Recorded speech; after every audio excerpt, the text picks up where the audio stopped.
Hey guys, welcome back to another video. Guys आज हमारी video का ये है पार्ट 2। जैसे कि आप सभी जानते हैं कि मैंने पार्ट 1 पहले ही डाल दिया है। अगर आपने वो नहीं देखा है तो डिस्क्रिप्शन में लिंक मिल जाएगी आपको पार्ट 1 की। ठीक है, तो आपको पार्ट 1 जाकर पहले ज़रूर देख लेना है, क्योंकि मैंने उसमें पार्ट जो है फसल का पार्ट 1 यानी कि चैप्टर 1 का पार्ट 1 मैंने पहले ही कवर कर दिया है। यहाँ पर सिर्फ हम जो है लघु उत्तरीय प्रश्नों की बात करेंगे और दीर्घ उत्तरीय प्रश्नों की बात करेंगे, जो कि इंपॉर्टेंट होंगे वही बताऊंगा। और मैंने पहले ही क्लियर कर दिया है कि मैं उन बच्चों के लिए भी डाल रहा हूँ जिनके पास गाइड नहीं है या पढ़ने की कोई सुविधा नहीं है, तो मैं उनके लिए भी ये सब डाल रहा हूँ। तो मैं पूरा चैप्टर वाइज कवर कर रहा हूँ और सभी सब्जेक्ट आपको जल्दी ही देखने को मिल जाएंगे। ठीक है, तो चलिए गाइस बिना देरी के शुरू करते हैं। ज़्यादा इंट्रोडक्शन नहीं करते हैं जिससे कि वीडियो लंबा ना हो। ठीक है, तो चलिए शुरू करते हैं। तो पहले मैं इसको इरेज कर दूँ थोड़ा, जिससे समझाने में आसानी होगी। ठीक है, तो इसको मैं इरेज कर देता हूँ एंड फिर हम शुरू करते हैं हमारा चैप्टर 1 का पार्ट 2। ओके गाइस, तो चलिए। तो यहाँ पर हमारे पास देखिए, मैंने इनकी पीडीएफ भी आपको अवेलेबल हो जाएगी, पार्ट 1 की भी और पार्ट 2 की भी। मैंने पहले ही आपको बता दिया है कहाँ से अवेलेबल हो जाएगी और आपको एंड में भी बता दूँगा। ठीक है, तो ये हमारा देखिए कौन सा है, यहाँ पर एमपी बोर्ड क्लास 11 फसल उत्पादन चैप्टर 1 और पार्ट 2 है। ये पार्ट 1 पहले ही मैंने डाल दिया, इंपॉर्टेंट क्वेश्चन भी बताऊंगा आपको मैं, और वही सब चीज़ फिर हिंदी में यहाँ पर एक्सप्लेन की गई है। यहाँ पर देख सकते हैं बड़े बड़े अक्षरों में मैंने लिख दिया पार्ट 2, क्योंकि पार्ट 1 में पहले ही डाल चुका हूँ। ठीक है, तो पार्ट 1 आप जाकर जरूर देखिएगा। तो अब चलिए, यहाँ पर हमने ओटी टाइप क्वेश्चन और हमारे एमसीक्यू जो हमने पहले ही पार्ट में एक्सप्लेन मैंने कर दिए थे। अब यहाँ पर सिर्फ बात होगी हमारी लघु उत्तरीय प्रश्न की। तो वही हमारा क्लास 11 है। ठीक है, क्लास 11 है और फसल उत्पादन क्रॉप प्रोटेक्शन एवं हॉर्टिकल्चर पार्ट 1 है। कृषि परिचय पार्ट का नाम है और ये पार्ट 2 है। ठीक है, और इंट्रोडक्शन टू एग्रीकल्चर ये कृषि परिचय का इंग्लिश फॉर्म में है। ठीक है, तो चलिए अब बात करते हैं लघु उत्तरीय प्रश्न की। तो हमारा पहला लघु उत्तरीय प्रश्न वो है प्रश्न क्रमांक 1, राष्ट्रीय अर्थव्यवस्था में कृषि का महत्व लिखिए। तो हमारे देश की अर्थव्यवस्था में कृषि का विशेष महत्व है। तो ये गाइस इंपॉर्टेंट भी है। ठीक है, ध्यान रखिएगा। बाकी मैं आपको एंड में बता दूंगा इंपॉर्टेंट क्वेश्चन कौन कौन से आपको इसमें से कर लेने, जो आपकी 80% चांस जो आ सकते हैं। ठीक है, तो हमारे देश की अर्थव्यवस्था में कृषि का विशेष महत्व है। यहाँ 67% लोग कृषि कार्यों से जुड़े हैं। मतलब हमारे जो मैक्सिमम लोग जो हैं, मतलब कि 100% में से 67% जो है कृषि से जुड़े हुए हैं। ठीक है, तो जुड़े हुए हैं, तथा देश के कुल घरेलू उत्पादकों का 25% इसी क्षेत्र से प्राप्त होता है। इसी उत्पादकों कृषि उत्पादकों का प्रयोग प्रमुख रूप से अनाजों, दालों, हरे चारे, सूखे चारे, मसाले, कपास, चीनी एवं गुड़ आदि के रूप में किया जाता है। देखिए, अनाज तो हम उगाते हैं, दलहने अनाज दालों का उगाते हैं। हरे चारा हमें कृषि से प्राप्त हो जाता है, उसको सुखा लेंगे तो सूखा चारा बन जाएगा। मसाले हमें कृषि से प्राप्त होते हैं। कपास भी हमें जो कृषि से प्राप्त होता है। चीनी एवं गुड़ ये गन्ने से प्राप्त होते हैं। तो ये हमें सारी क्या चीज़ें हैं, कृषि से प्राप्त हो जाती हैं। ठीक है, इसके बाद उपरोक्त के अतिरिक्त कृषि राष्ट्रीय आय का प्रमुख स्रोत है। राष्ट्रीय क्या है, प्रमुख स्रोत है काय का, आय का। ठीक है, इसके बाद देखिए, यह निर्यात एवं उद्योगों का मूल आधार है। विदेशी मुद्रा भंडार पूंजी निर्माण तथा रोजगार उपलब्ध कराने में इसका योगदान उल्लेखनीय है। अतः यह आर्थिक विकास का प्रमुख आधार है। आपको स्क्रीनशॉट लेने की जरूरत नहीं है, मैंने पीडीएफ उपलब्ध करा दिया, आपको टेलीग्राम पर भी मिल जाएगी और वेबसाइट पर भी मिल जाएगी, तो चिंता करने की बात नहीं है। ठीक है ना। तो इसके बाद देखिए, कृषि के व्यवसायीकरण की आवश्यकता क्यों है, कोई 4 बिंदु बनाए। मतलब कृषि का जो व्यवसायीकरण है, हमने पिछले पार्ट में पढ़ा था कि कृषि एक व्यवसायीकरण है। ठीक है, तो व्यवसायीकरण की आवश्यकता क्यों है, ये हम यहाँ पर डिस्कस करने वाले हैं। ठीक है, तो कृषि के व्यवसायीकरण की आवश्यकता के निम्नलिखित कारण है। पहला कारण ये है कि कृषि व्यवसायीकरण द्वारा किसानों को खेती की नई नई तकनीकों के बारे में जानकारी प्राप्त होती है। देखिए, कृषि व्यवसायीकरण से क्या होता है, कृषि की नई नई तकनीकों का बारे में हमको पता लगता है। ठीक है, इसके बाद देखिए, दूसरा कारण क्या है कि इसके द्वारा किसानों को उनकी उपज का उचित मूल्य मिलता है, जिससे उनकी आर्थिक स्थिति सुदृढ़ होती है।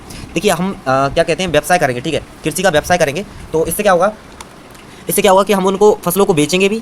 ठीक है, तो बेचेंगे ना तो हमें क्या होगा, ज़्यादा से ज़्यादा लाभ होगा और हमारी जो आर्थिक स्थिति है वो सुदृढ़ हो जाएगी। ठीक है, इसके बाद देखिए, कृषि को व्यवसाय का रूप देकर किसानों को गांव से और शहरों की ओर पलायन रोका जा सकता है। देखिए, अभी क्या हो रहा है कि सभी लोग गाँव से शहरों की ओर भाग रहे हैं। ठीक है, अगर हम उन्हें वहीं पर भी दे दें, रोजगार दे दें या फिर व्यवसाय का साधन दे दें, तो वो क्या है, नहीं भागेंगे शहरों की तरफ, तो इससे क्या पलायन रोका जा सकता है। तो ये एक कारण होगा। इसके बाद चौथा कारण भी देखिए, तो चौथा बड़ा कारण क्या है कि फसलों की किस्मों का चयन बाजार की मांग के अनुसार किया जा सकता है। देखिए, फसलों की जो चयन है वो बाजार में कुछ होता है, गाँव में कुछ होता है। अगर हम उन्हें वही चीज़ें वहीं गाँव में प्रोवाइड करा दें तो वो शहर की ओर नहीं भागेंगे, तो जिससे हम दूसरे देशों से प्रतिस्पर्धा कर सकते हैं। मतलब जो विकसित देश हैं हम उनसे प्रतिस्पर्धा कर सकते हैं। इसके बाद देखिए, दूसरा क्वेश्चन हमारा क्या है, तो दूसरा क्वेश्चन हमारा तीसरा क्वेश्चन आ गया, तो आई थिंक मैंने दूसरा क्वेश्चन बता दिया है। ठीक है, तो तीसरा क्वेश्चन ही पढ़ना है।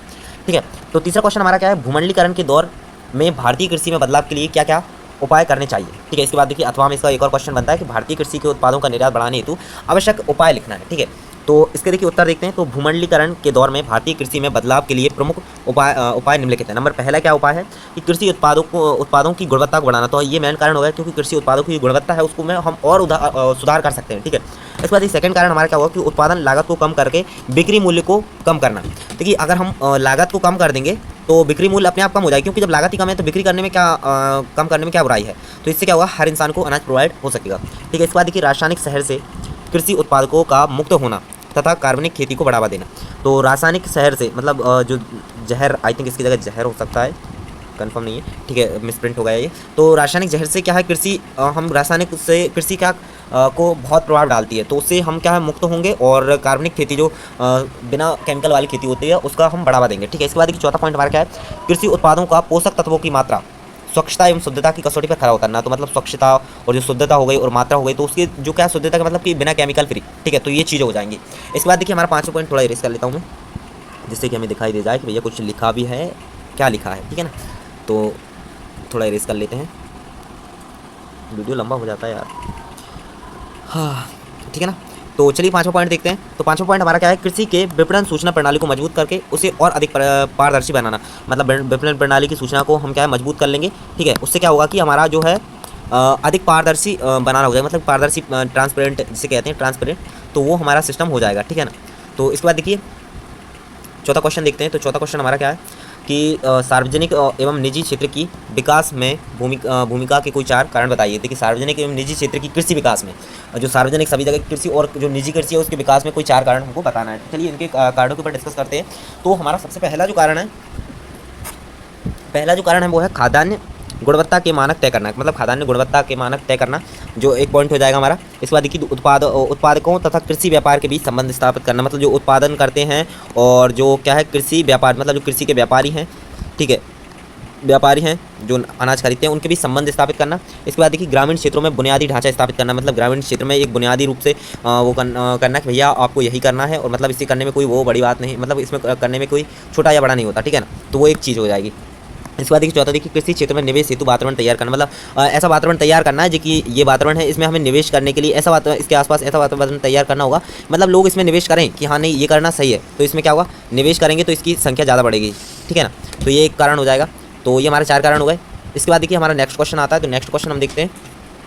नेक्स्ट क्वेश्चन हमारा 5वां क्वेश्चन है कि भारत में खाद्यान्न उत्पादन के लक्ष्य से संक्षिप्त टिप्पणी लिखिए। खाद्यान्न उत्पादन के लक्ष्य में संक्षिप्त टिप्पणी हमको लिखना है। तो वो चलिए देखते हैं क्या कारण और क्या चीज़ हो सकती है। तो चलिए पहला है कि 1950-51 में हमारे देश का खाद्यान्न उत्पादन लगभग 51 मिलियन टन था। किस 1950-51 में क्या था, 51 मिलियन टन था। ठीक है, आज बढ़कर क्या हो गया है, 210 हो गया है। देखिए आज बढ़कर मतलब कि 1951 है, और आज की बात करें तो 2022 आज तक तो ज़्यादा हो गया है। ये 2017 या 18 की समथिंग की बात है, तो आज बहुत ज़्यादा हो गया है। ठीक है, मिलियन टन है सन 2020 तक। तो मतलब ये पिछली बात चल रही है, क्योंकि 2022 हो चुकी है, पुरानी किताबें हैं, तो 2020 तक की बात चल रही है। तक हमें इसे बढ़ाकर 300 मिलियन टन तक पहुंचाना, मतलब 300 मिलियन टन के पार हो गया होगा अब एक स्थिति में। तो ठीक है ना, तो क्योंकि उस समय तक हमारे देश की जनसंख्या 140 करोड़ थी। तो मतलब उस समय तक क्या सिर्फ 140 करोड़ थी, मतलब हो जाएगी अभी तक, मतलब 140 करोड़ हो चुकी होगी।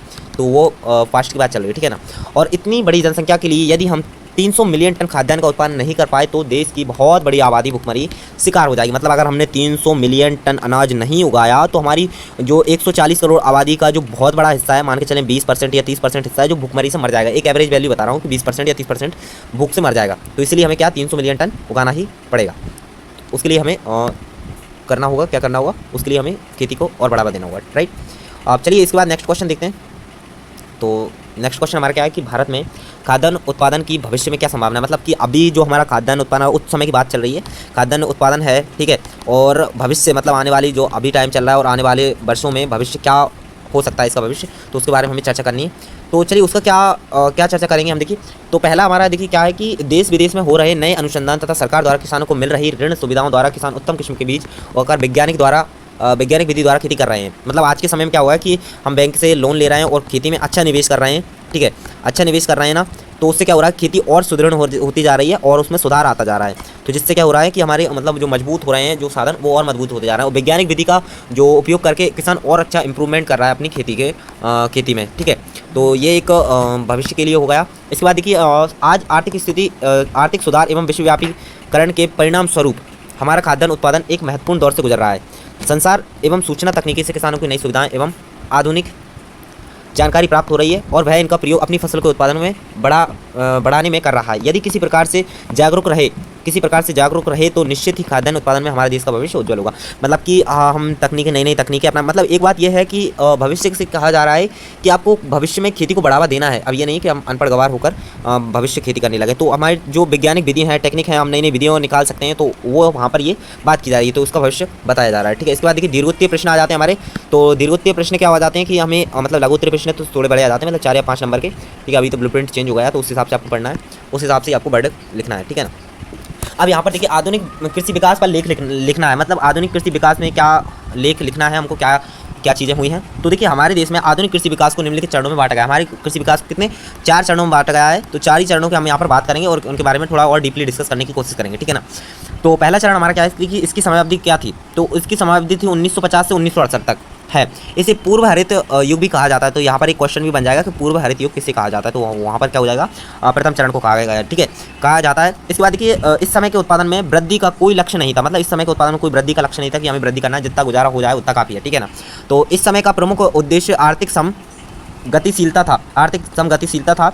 इस समय कम पूंजी निवेश एवं कम उत्पादकता वाली कृषि का विधियों का प्रचलन था। मतलब कि हमने भैया 2 रुपये लगाए और ज़्यादा से ज़्यादा 3 रुपये निकल आए हमारे, मतलब इसमें गुजारा हो गया कि 2 रुपये हमारे बच गए, और जो हमारे 2 रुपये जो 1 रुपये बचा वो हमारी लागत हो गई, मतलब लगाया हमने वो निकल गया। ठीक है, तो इससे हमारा 2 रुपये बचे, उससे खाना पीना हो जाएगा और 1 रुपये से हमें दोबारा उगाई जा सकती है। ठीक है, इसके बाद देखिए द्वितीय चरण आया। तो इसकी समयावधि क्या थी, देखिए 68 थी, तो इसकी 68 से शुरू हुई और 88 तक है। इसे हरित क्रांति का युग भी कहा जाता है। तो वही यहाँ पर सेम चीज़, हरित क्रांति का युग, तो यहाँ पर द्वितीय चरण हो जाएगा, युग भी कहा गया है। इस चरण की प्रमुख विशेषता उच्च तकनीकी, अधिक पूंजी निवेश तथा आर्थिक विकास, कृषि उत्पादकता थी। मतलब कि हम भैया पूंजी तो अब ये आया कि मतलब हम पूंजी तो भैया 2 रुपये लगाएं और ठीक है 2 की जगह हम 4 कर लेते हैं और हमारी उत्पादकता जो है 6 हो जाए। ठीक है ना। तो वो एक चीज़ हो गई थी द्वितीय चरण में। ठीक है ना। तो परंतु फिर भी उत्पादकता में वृद्धि होती गई और परंतु फिर भी उत्पादकता में वृद्धि हुई। इसके बाद देखिए तीसरा चरण आता है हमारा। तो तीसरा चरण क्या था, इसकी समयावधि 1988 से 1998 थी। यहाँ पर 88 में खत्म हुई थी, यहाँ 88 शुरू कर 1999 पे खत्म हुई तक। इस काल को उत्तरार्ध हरित क्रांति, तो वो यहाँ पर सेम चीज़ हो जाएगी, तो इसको तृतीय चरण को कहेंगे, की संज्ञा दी गई। इस समय उच्च तकनीकी, अधिक पूंजी निवेश, अधिक कृषि उत्पादन के साथ साथ कृषि समगतिशीलता पर भी ध्यान दिया गया। इस समय प्राकृतिक संसाधनों के अत्यधिक दोहन तथा रासायनिक उर्वरकों एवं विभिन्न रसायनों के अधिक प्रयोग से प्राकृतिक संतुलन बिगड़ने लगा तथा प्रति हेक्टेयर उत्पादन लगभग स्थिर रहने लगा। तो भैया यहाँ पर क्या हुआ कि भैया अधिक हम लगा रहे हैं, अधिक कमा रहे हैं, अधिक उत्पादन हो रहा है। ठीक है, तो उस पर ध्यान दिया गया और साथ ही समगतिशीलता पर भी ध्यान दिया गया कि सामान जो निकलती रहे। ठीक है, तो इससे क्या हुआ, हमने इसके चक्कर में क्या किया, रसायनों का प्रयोग करना हमने स्टार्ट कर दिया। जैसे ही हमने रसायनों का स्टार्ट किया तो हमारी क्या है, एक साल अच्छी हुई फसल, दूसरी साल अच्छी हुई और तीसरी साल अच्छी हुई, तो फिर बिगड़ने लगी। तो वो यहाँ पर बात की जा रही है। तो इसके बाद देखिए चौथा चरण देखते हैं हमारा। तो चौथा चरण हमारा क्या कहता है कि हमने भैया यह सन 2000 से शुरू हुआ और अभी तक चल रहा है। मतलब कि आधुनिक कृषि विकास का वर्तमान चरण है, जिसे हम जैव प्रौद्योगिकी की संज्ञा दे सकते हैं। मतलब हम अभी के जो चरण चल रहा है उसे चौथे चरण को जैव प्रौद्योगिकी की संज्ञा दे सकते हैं। ठीक है ना। तो इसके बाद देखिए दे सकते हैं, इस चरण में विभिन्न फसलों की ऐसी जातियों का विकास किया जा चुका है जो न केवल रोग व कीट एवं खरपतवार प्रतिरोधी है। मतलब कि अभी ऐसे जो जातियों का विकास हो चुका है जो बिना रोग के, बिना कीट के, उनमें खरपतवार भी नहीं होती, बल्कि उनमें अनेक विटामिन एवं प्रोटीन का संश्लेषण करने की अद्भुत क्षमता होती है। मतलब वो ज़्यादा से ज़्यादा प्रोटीन वाले जो फसल है वो उगा सकें, ज़्यादा से ज़्यादा प्रोटीन दे सके, तो ऐसी फसलों का भी उपयोग किया जा रहा है। इस चरण में जैव प्रौद्योगिकी के साथ साथ फसल प्रणाली को भी प्रभावी ढंग से अपनाया गया, जिसमें फसल उत्पादन के साथ साथ कृषि आधारित लघु उद्योग को भी किसानों द्वारा अपनाया जा रहा है। इसके अतिरिक्त भूमि प्रबंधन एवं कार्बनिक खेती पर भी बहुत ध्यान दिया जा रहा है, ताकि भूमि एवं पर्यावरण को संरक्षित रखते हुए हम उससे लगातार अधिकतम उत्पादन प्राप्त कर सकें। तो ये एक चीज़ हो गई चौथे चरण में कि हम भैया हम ज़्यादा से ज़्यादा लगाएं और जैव प्रौद्योगिकी में मतलब ऐसी फसलें उगाएं ज़्यादा विटामिन दें, और लघु उद्योग किसानों को भी अपनाया जा रहा है। इससे क्या अतिरिक्त भूमि प्रबंधन एवं कार्बनिक खेती पर ज़्यादा ध्यान दिया जा रहा है। इसके बाद देखिए हमारा दूसरा जो क्वेश्चन आता है वो कृषि के व्यवसायीकरण के अंतर्गत डक्कन प्रस्ताव की TRPS समझौते। तो यहाँ पर इसका TRP समझौता क्या है ये भी पूछा जा सकता है, तो समझौते पर लेख लिखना है हमको। ठीक है ना। तो चलिए लेख लिखते हैं। तो देखिए वर्तमान में कृषि एक उद्योग का रूप ले चुकी है, मतलब कृषि जो है एक उद्योग का रूप ले चुकी है। ठीक है, उद्योग का रूप ले चुकी है। अर्थव्यवस्था के उदारीकरण ने इसे और आसान बना दिया है। विश्व व्यापार संगठन के अस्तित्व में आने के पश्चात, मतलब विश्व व्यापार ये भारत है और ये विश्व व्यापार संगठन में हमारे क्या कृषि का आ गया है। ठीक है ना। तो नीतियों में अमूलचूल, तो देखिए अमूलचूल का मतलब क्या होता है कि पूरी तरह से परिवर्तन। ठीक है, पूरी तरह से अमूलचूल परिवर्तन किया गया, मतलब पूरी तरह से परिवर्तन किए गए जो समस्त सदस्य देशों, मतलब जो कृषि के एक भैया मंडल बना दिया, उसमें जो कौन कौन देश शामिल हो रहा है उन देशों को हम क्या कहेंगे, सदस्य देशों के लिए लाभदायक साबित हुए।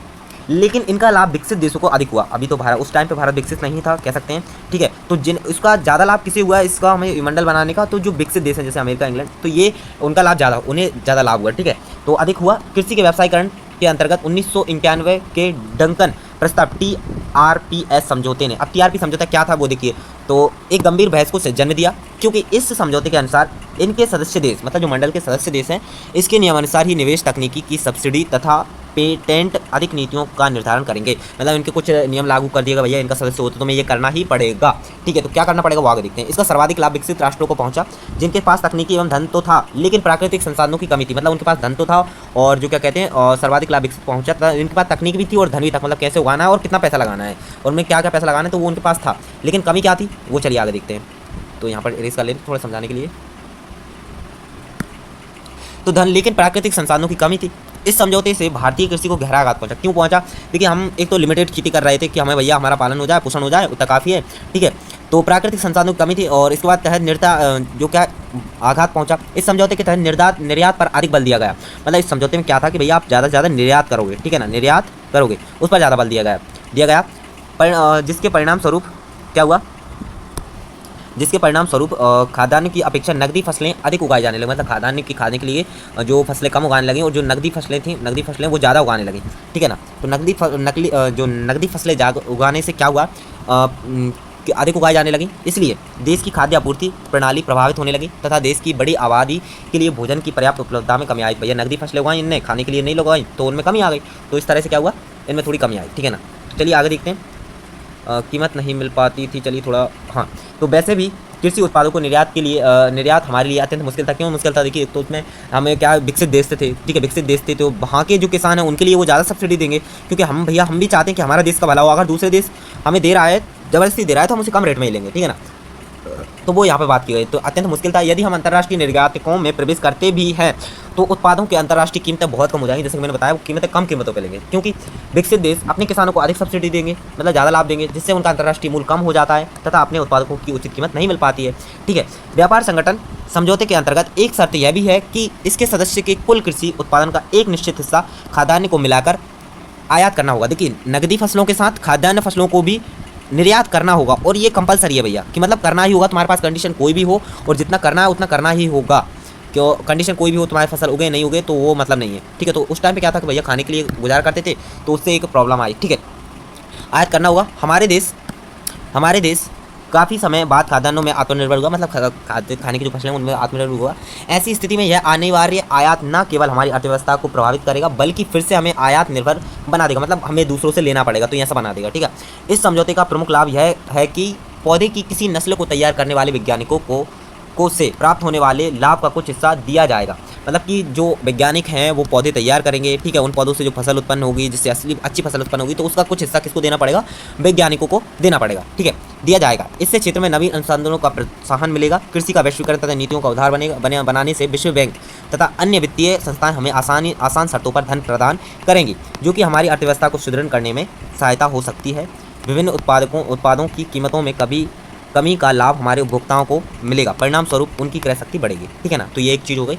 तो ये हमारे क्वेश्चन खत्म हो गए हैं। तो वही यहाँ पर देखिए क्या चीज़ें डिस्कस करने को हैं, थोड़ा इन पर डिस्कस कर लेते हैं। चलिए, तो ये चीज़ हमारे डिस्कस करने को देखिए, फसल उत्पादन चैप्टर 1 पार्ट 2 सॉल्यूशन PDF। तो आप यहाँ पर क्लिक करेंगे तो यहाँ पर PDF आपकी क्या हो जाएगी, डाउनलोड हो जाएगी। तो यहाँ पर ये वेबसाइट पे आपको विजिट करना पड़ेगा, वहाँ पे ये पेज दिखेगा, उस पर क्लिक करना है, तो ये PDF डाउनलोड हो जाएगी। ठीक है, फसल उत्पादन पार्ट 1 की PDF डाउनलोड करने के लिए नीचे दिए गए लिंक पर क्लिक करें। तो यहाँ पर इस लिंक पर क्लिक करके आप पार्ट 1 तक पहुँच सकते हैं। देखिए फसल उत्पादन चैप्टर 1 पार्ट 1 क्लिक किया, तो यहाँ पर क्लिक कीजिए तो आप वहाँ पर पहुँच जाएंगे और यहाँ पर जो कुछ टैग्स दिए गए जो आपके द्वारा सर्च किए जाएंगे, तो आप यहाँ पर पहुँच सकते हैं, मतलब इस पोस्ट तक पहुँच सकते हैं। तो इनको पढ़ने की कोई ज़रूरत नहीं है और बाकी इस चीज़ को ध्यान में रखिए आप। Thanks for watching this post की जगह यहाँ पर वीडियो। ठीक है, और लव यू ऑल, हमें आपसे प्यार है बहुत। ठीक है ना, हमें वैसे भी है, तो आप करते रहिए। और ये RMS एजुकेशन को भूल मत जाइएगा भैया, क्योंकि RMS एजुकेशन आपके लिए सब कुछ प्रोवाइड कराएगा। अभी सिर्फ फसल उत्पादन हो रही है, लेकिन आपके लिए सब सब्जेक्ट प्रोवाइड किए जाएंगे, तो प्लीज़ कीप सपोर्टिंग अस। ठीक है, तो अब इंपॉर्टेंट क्वेश्चन की बात कर लेते हैं। तो हमारा पहला तो ये भैया बहुत इंपॉर्टेंट क्वेश्चन है, अगर 4 नंबर में आता है तो पूछ ही लिया जाएगा कि ये क्या कहते हैं कि TRPS क्या है समझौता, इसको लिखना है। ठीक है, इसके बाद ये हमारे चरण पूछ सकता है, ये भी इंपॉर्टेंट है, तो इसको भी भैया इंपॉर्टेंट डाल लीजिए। इसके बाद में हमारे लघु उत्तरीय प्रश्न आते हैं। तो भारत में खाद्यान्न उत्पादन का भविष्य क्या है भैया, ये इंपॉर्टेंट क्वेश्चन है, क्योंकि भविष्य क्या है, तो ये तो भैया भविष्य की बात है, तो वो भविष्य की बातें अधिकतर पूछी जाती हैं। और इसके बाद में भारत में खाद्यान्न फसलों के लक्ष्य पर संक्षिप्त टिप्पणी लिखी, ये ऑप्शनल है, आप कर लीजिए, है ना। कोई इतना पार्ट 1 में इतना कोई ज़्यादा क्वेश्चन भी नहीं है यार। ठीक है ना, और सार्वजनिक निश्चित क्षेत्र के विकास में भूमिका कोई 4 खंड लिखना है, तो ये कोई इतना वो खास नहीं है ना। और यहाँ पर देख लीजिए भूमंडलीकरण के दौरान भारतीय कृषि में बदलाव के क्या क्या उपाय हैं, तो ये इसको कर लीजिएगा, ठीक है ना। और इसके बाद में ये आपके लिए इंपॉर्टेंट है, तो इसको कर लेना। कृषि के व्यवसाय ये कि भैया किसी व्यवसायीकरण की आवश्यकता क्यों है और कोई 4 बिंदु लिखना है। और ये पहला आता है राष्ट्रीय अर्थव्यवस्था में कृषि का महत्व, ये भी इंपॉर्टेंट है और आई थिंक मैं कहूँगा ये वेरी इंपॉर्टेंट है, क्योंकि ये पूछ सकता है क्या महत्व है, महत्व अधिकतर पूछा जाता है, ठीक है ना, महत्व लाभ जो भी है। तो भैया ये हो गई हमारी पूरी जो सेकंड पार्ट और या वीडियो जो भी है ख़त्म हुआ। और आई होप गाइज आप इस तरह सपोर्ट करते रहेंगे, जिससे कि आप और हम मिलकर आप जो बच्चे नहीं ले पा रहा है गाइड वगैरह या फिर जिनके पास नहीं है कुछ करने को, तो वो वहाँ से इसको पढ़कर आप अपना गुजारा कर सकते हैं। इनकी आपको टेलीग्राम पर भी मिल जाएगी इसकी PDF और वेबसाइट पर मिल जाएगी। वेबसाइट पर थोड़ी जल्दी मिल जाएगी, टेलीग्राम पर थोड़ी लेट मिल सकती है, ठीक है ना। तो आपको दोनों जगह अपडेट आपको टेलीग्राम पर ज़्यादा मिलेंगी, तो यहाँ पर इसको ज्वाइन करके रख लेना है। RMS एजुकेशन के नाम से है, आप सर्च भी कर सकते हैं, डिस्क्रिप्शन में लिंक भी मिल जाएगी। तो thank you guys, love you all again. और आप इस वीडियो को शेयर कीजिए अपने दोस्तों के साथ, जिससे उनकी भी मदद हो सके। तो चलिए आज की वीडियो में मिलते हैं अगली वीडियो तक, प्लीज़ जय हिंद, वंदे मातरम।